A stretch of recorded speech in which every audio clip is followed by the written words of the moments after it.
If you think that romance is dimmed light, candles and rose petals, then you are mistaken. Romance is a highly misrepresented topic in popular media, but today I'm here to change that image. Sadly, most representations of romance lead to people either gagging or cherishing it as a guilty pleasure. Today I'm here to fight for true romance and emotional vulnerability. So stick around for an image of romance that is not manufactured.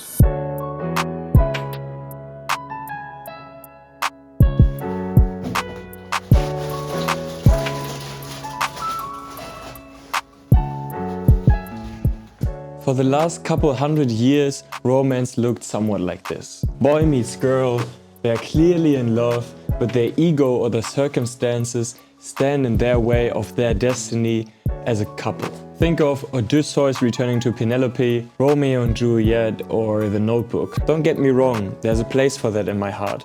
But I also see that it's kind of corny. These depictions of romance set up expectations for romance to be based on conflict and drama. In the book Attached by Dr. Emil Levine and Rachel S.F. Heller, they talk about how there is a widespread misconception that romance has to be based on emotions of uncertainty. This uncertainty is mistaken for excitement. In reality, it's just the activation of our attachment system.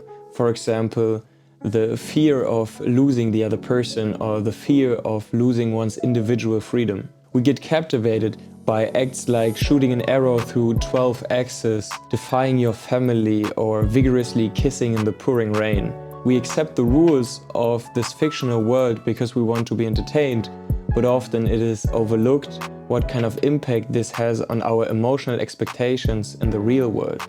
You might start thinking that you have to confess your love in front of your crush's house for the whole neighborhood to hear, while holding up a boombox like Lloyd Dobler in Say Anything. That might sound extreme, but with social media trends like if he wanted to, he would, our expectations toward romance are heavily influenced by the eye-catching depiction of romance. At this point, I'd like to recommend the YouTuber oliSUNvia, who made 2 videos about romance and our view towards love.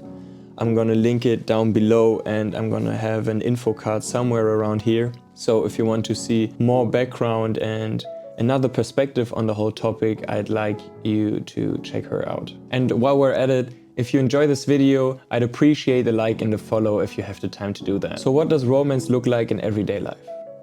Real romance is not about the how, but the why. Getting your partner instant ramen can just be as romantic as cooking a whole meal. A quick pat on the head with a cheerful smile can be just as important as vigorously kissing. What matters is knowing what your counterpart likes and trusting in that knowledge. You're not trying to highlight the objective worth of a couple dollars that an instant ramen has, but the subjective value that the other person assigns to it. You also show that you take the time to learn about the person and that you know what they like. Romance is accepting vulnerability, taking the time to manifest affection and to acknowledge the other person's effort. Romance is not exclusive to romantic relationships.